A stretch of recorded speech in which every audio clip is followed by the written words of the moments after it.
कविता, तू अभी तक झाड़ू ही लगा रही है और जल्दी जल्दी से हाथ चलाना, इससे पहले कि तेरे दोनों भाई उठ जाएं। जी भाभी। तभी कविता की छोटी भाभी रश्मि वहाँ आती है। कविता, ये क्या, तुम्हारा साफ सफाई का काम अभी तक खत्म नहीं हुआ? अच्छा ये सब छोड़ो, तेरे भैया उठ गए, उनके लिए जल्दी से चाय बना कर ले आ, और हाँ, इसके बाद हम सबके लिए नाश्ता भी बना दे। हाँ, भूख तो मुझे भी लगी है। ऐसा कर, तू साफ सफाई के बाद नाश्ता बना ले, फिर अपने भाइयों के ऑफिस जाने के बाद बर्तन धो लेना और उसके बाद कपड़े धो लेना। बिन माँ बाप की कविता चुपचाप घर के कामकाज में लग जाती है। कुछ देर बाद वो सबके लिए आलू के पराठे और चाय लेकर आती है। ये लो अमित भैया, आपकी पसंद के आलू के पराठे और गर्मा गर्म चाय। कविता, तेरी दो भाभियां हैं, फिर भी हमारे लिए तू खाना क्यों बनाती है? भैया वो मैं वो बात ये है कि ननद जी को अपने भाइयों के लिए अपने हाथ से बनाया हुआ खाना खिलाना ज्यादा पसंद है, इसलिए वो हम दोनों को तो बनाने ही नहीं देती। क्यों कविता, ठीक कह रही हूँ ना मैं? अनीता कविता को आंखें दिखाने लगती है। हाँ भैया, अनीता भाभी एकदम ठीक कह रही है। दोनों भाई नाश्ता करके ऑफिस चले जाते हैं। फिर दोनों भाभियां भी नाश्ता करने बैठ जाती हैं। आखिर में जैसे ही कविता नाश्ता करने बैठती है तो छोटी भाभी रश्मि उसकी कुर्सी खींच लेती है, जिससे कविता नीचे गिर जाती है।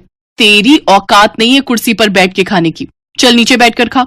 और नहीं तो क्या, तुम्हारी हैसियत इस घर में एक नौकरानी से ज्यादा कुछ भी नहीं है। और हाँ, पहले ये वाला खाना खत्म कर। लेकिन भाभी, ये तो आप लोगों का झूठा खाना है। हाँ तो इसे तो तू अपनी खुशकिस्मती समझ कि झूठा खाना तुझे नसीब हो रहा है। चल अब खाना खाकर सारे झूठे बर्तन धो देना।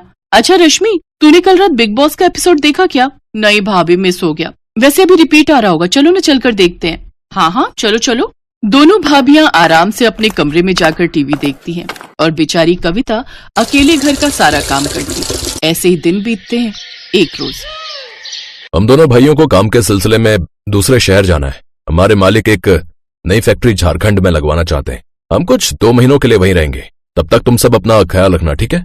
भैया, आप दोनों मुझे छोड़कर जा रहे हो? जा कहाँ रहे हैं पगली, तेरे लिए ही तो मेहनत कर रहे हैं ताकि हमारा प्रमोशन हो जाए और हम तेरी शादी धूमधाम से कर सकें। ये सुनकर दोनों भाभियां मुंह बना लेती हैं।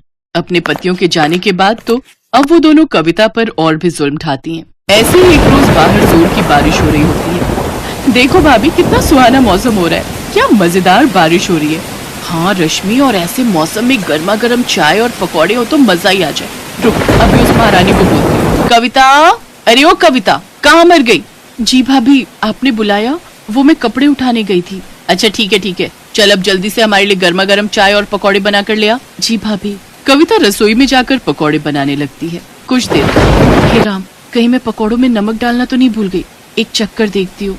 कविता जैसे ही एक पकौड़ा चखने लगती है तभी वहाँ उसकी छोटी भाभी रश्मि आ जाती है और वो उसे एक जोरदार थप्पड़ मारती है। बदतमीज, हमें जूठा खिलाती है, आज तो तू देख तेरी खैर नहीं। ये कहकर रश्मि उसे खूब मारती है। आवाज सुनकर अनीता वहाँ आती तो डर के मारे कविता अपनी बड़ी भाभी के पीछे छुप जाती है। भाभी मुझे बचा लीजिए। अब बस भी कर रश्मि, अगर ये मर गई तो हमें जेल में सारी उम्र बितानी पड़ेगी। एक काम करते हैं, इसे घर से निकाल देते हैं, नहीं तो पता चले हमारे पति जो भी कमा रहे हैं वो आकर इसकी शादी में उड़ा दें। हाँ, ये तो मैंने सोचा ही नहीं, ये बात ठीक कही आपने। दोनों भाभियां बेचारी ननद को धक्के मारकर बाहर निकाल देती हैं। बाहर तेज बारिश हो रही थी। भाभी मुझे घर से मत निकालो, इस बारिश में आखिर मैं कहाँ जाऊंगी। लेकिन वो उसकी एक नहीं सुनती और उसे घर से निकाल देती है। कविता बारिश में बचते हुए एक पेड़ के नीचे खड़ी हो जाती है और सारी रात उसी पेड़ के नीचे बैठकर रोती रहती है। ऐसे ही अगली सुबह हो जाती है। कविता को भूख लगने लग जाती है। बहुत भूख लगी है, ये सोचकर कविता कुछ खाने के लिए ढूंढते हुए सड़क की ओर आती है।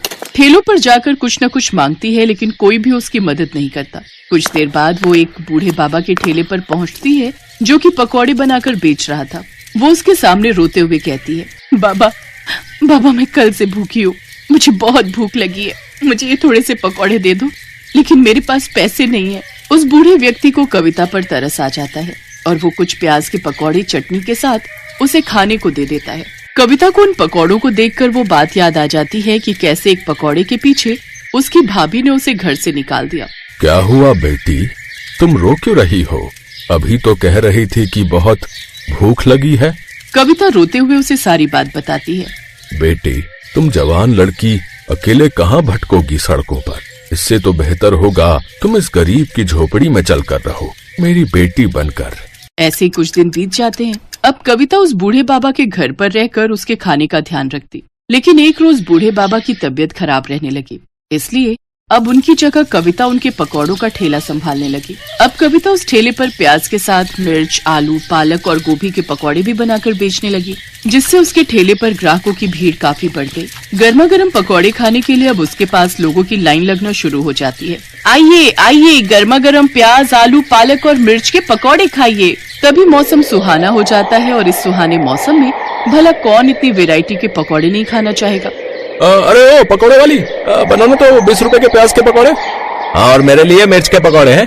इस तरह उसके पास ग्राहकों की भीड़ लगना शुरू हो जाती है और जो भी उसके पकौड़े एक बार खाता वो बार बार जरूर खाता। भगवान की दया से मेरे बनाए हुए पकौड़े सब ग्राहकों को बहुत पसंद आ रहे हैं। अगर मेरा ये काम ऐसे ही चलता रहा तो बहुत जल्द मैं एक नया पक्का घर बनवा लूंगी। ये सब सोचकर कविता बहुत खुश थी। अगले दिन वो फिर अपना ठेला वहाँ लगाती है, लेकिन एक रोज तेज तूफान के आने के कारण उसके ठेले की छत उड़ जाती है और बारिश के कारण उसके सारे पकौड़े उसमें खराब हो जाते हैं। सब खत्म हो गया। इस बारिश ने सब खराब कर दिया। इस बारिश ने एक तरफ जहाँ कविता को रोजी रोटी कमाने से भी वंचित कर दिया था, तो वहीं दूसरी ओर उसकी दोनों भाभियां आराम से अपने लिए पिज्जा और पॉपकॉर्न ऑर्डर करके मजे से इस बारिश का लुत्फ उठा रही थी। वाह वाह, क्या स्वाद है इस पिज्जा का, और इस पॉपकॉर्न के तो क्या ही कहने। उधर रोती हुई कविता अपनी झोपड़ी में आती है, जहाँ सारी झोपड़ी में पानी आ गया होता है। अब पूरे घर में तो बारिश का पानी भर गया है। बाबा, मैं अभी ये सारा पानी उठाकर बाहर फेंक देती हूँ। कविता अपनी बदकिस्मती पर रोते हुए उस पानी को उठाकर बाहर की ओर फेंकने लगती है। कुछ देर बाद वो उस बूढ़े बाबा की ओर देखती है। नहीं, मैं इतनी जल्दी हार नहीं मान सकती। बारिश में तो लोग पकौड़ों के दीवाने होते हैं। ये बरसात का मौसम तो सबसे अच्छा मौसम है कमाई करने का, लेकिन मैं इसके पकौड़ों के साथ चाय बनाकर भी बेचूं तो मेरे पास कुछ पैसे रखे हैं, उससे फिर से शुरू करती हूँ। कविता ने हिम्मत नहीं हारी और उसने अपने ठेले की मरम्मत करवाई और एक बड़े से तिरपाल के नीचे चाय पकौड़े बेचने लगी। बारिश में लोग उसके तिरपाल के नीचे आकर चाय पकौड़े खाने लगते हैं, जिससे उसकी बिक्री अब पहले से भी ज्यादा होती है। ऐसे ही कुछ दिन बीत जाते हैं। अब कविता दिन भर में 3000 रुपए कमाने लगी। एक रोज अमित और सुधीर कार से जा रहे थे, तभी उस ठेले पर उनकी नजर गई। अरे, ये तो अपनी बहन कविता है, लेकिन ये यहाँ फुटपाथ पर ये चाय पकौड़े क्यों बेच रही है? वो दोनों कविता के पास जाते हैं। अपने भाइयों को देख कविता फूट फूट कर रोती है। भैया, आप मुझे छोड़कर क्यों चले गए थे? देखो आपके बिना मेरी हालत कैसी हो गई है। लेकिन बहन, तुम्हारी ये हालत कैसे हुई? इसके बाद कविता सारी बात अपने दोनों भाइयों को बताती है। अमित और धीरज गुस्से में घर आते हैं। अनिता, अनिता, कहाँ हो तुम?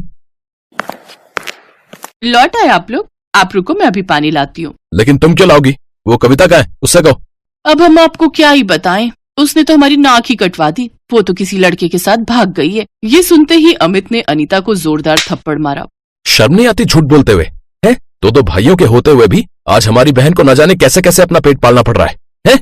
और सुन लो, तुम दोनों के लिए अब हमारे घर में कोई जगह नहीं है। निकल जाओ यहाँ से। उन दोनों भाभियों को अपनी गलती का एहसास हो जाता है और वो अपनी ननद से माफी मांगते हैं। इसके बाद कविता अपनी दोनों भाभियों को माफ कर देती है, जिसके बाद वो उस बूढ़े काका को भी अपने घर ले आती है। अब वो अपने पकौड़े के बिजनेस को और भी आगे बढ़ाती है। एक बड़ा सा रेस्टोरेंट खोलकर उसमें पकौड़े बेचकर खूब कमाई करती है।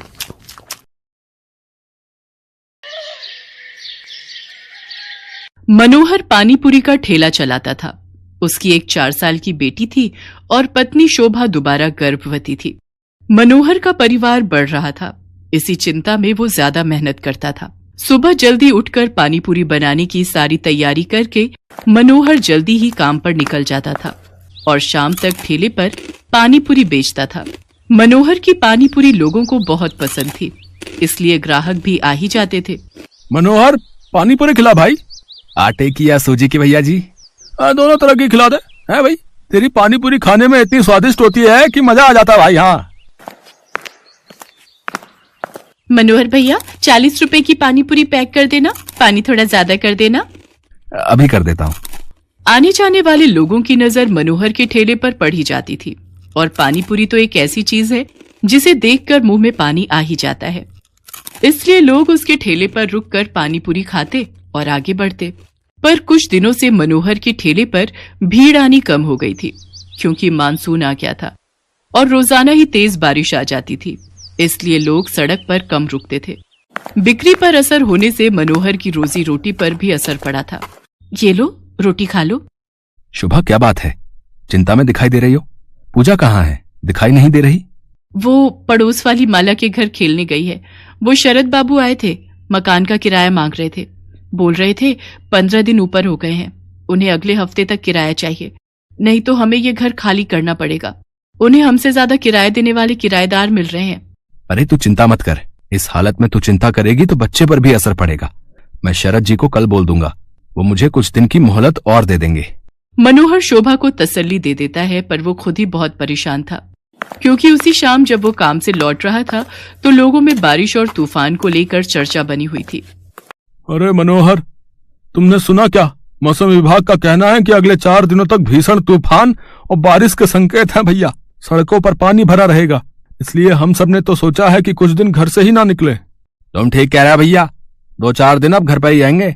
वैसे भी मेरी अच्छी खासी बिक्री हो जाती है, पर डर भी तो है बारिश में अगर बाढ़ आ गई तो, सड़कों पर पानी भर गया तो, है घर नहीं लौट पाए तो।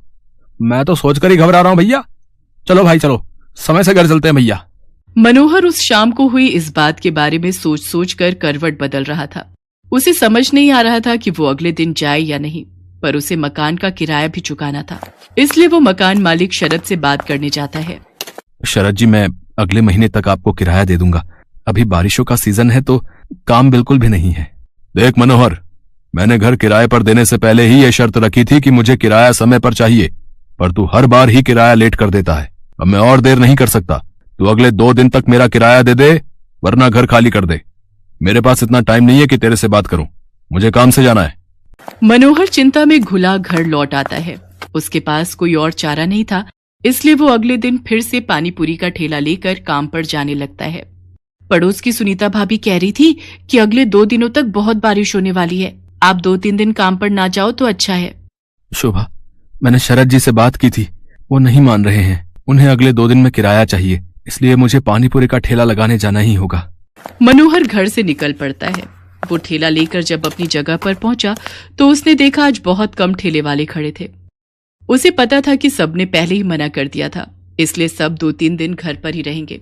मनोहर अभी अपना ठेला तैयार कर ही रहा था कि अचानक तेज बारिश शुरू हो गई और बारिश लगातार तेज होती जा रही थी। मनोहर का पूरा ठेला बारिश के पानी से भीग चुका था। उसका बहुत नुकसान हो गया था।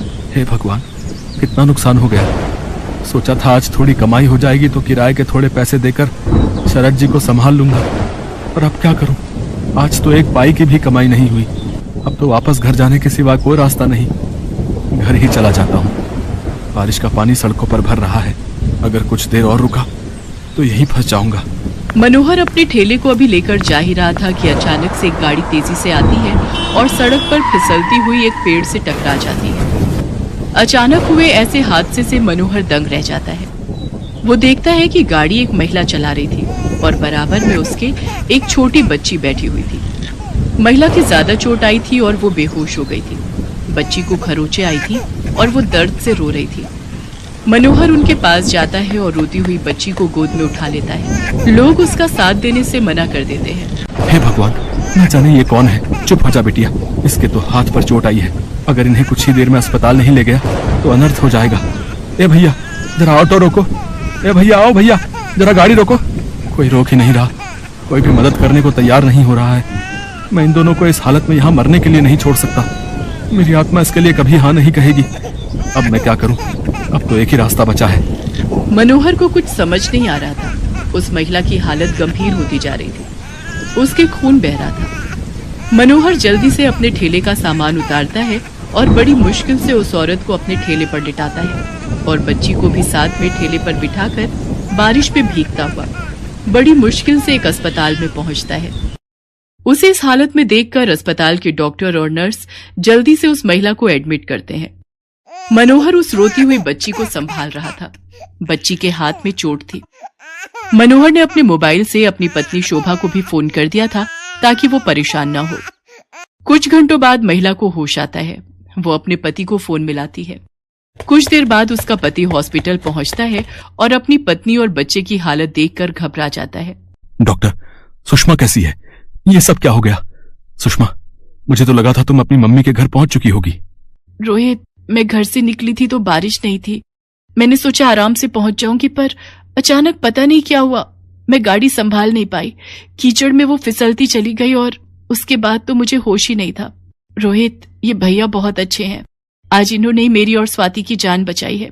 आपकी वाइफ ठीक कह रही हैं। आज की दुनिया में ऐसी मदद कोई नहीं करता। हमने अपनी आंखों से देखा था। ये भैया बारिश में अपने ठेले पर आपकी पत्नी और बच्ची को हॉस्पिटल लेकर आए थे। मैं आपका एहसान किस तरह से चुकाऊंगा? आपने जो मेरे लिए किया है, उस एहसान के बदले में आपके लिए कुछ भी कर सकूं तो मेरे लिए बहुत बड़ी बात होगी। बाबूजी, ये तो मेरा धर्म है। अगर मुसीबत में पड़े लोगों की जिसने सहायता नहीं की तो वो इंसान ही क्या। रोहित को पता चलता है कि मनोहर पानीपुरी का ठेला चलाता है। वो देखता है कि मनोहर बहुत गरीब और मजबूर है, जो अकेले ही बड़ी मुश्किल से अपना परिवार चला रहा है। मनोहर भैया, अब आपको चिंता करने की कोई जरूरत नहीं है। आपका मकान का किराया भी भर जाएगा और आपके परिवार की परेशानियां भी दूर हो जाएंगी। आपकी अपनी पानीपुरी और चाट की दुकान होगी, जिसको खुलवाना मेरी जिम्मेदारी है। रोहित की बातें सुनकर मनोहर के चेहरे पर खुशी झलक आती है। कुछ ही दिनों में रोहित मनोहर को पानीपुरी और चाट की एक बड़ी और अच्छी दुकान खुलवा देता है। मनोहर को उसकी अच्छाई का फल मिल जाता है और उसकी सारी परेशानियां दूर हो जाती हैं।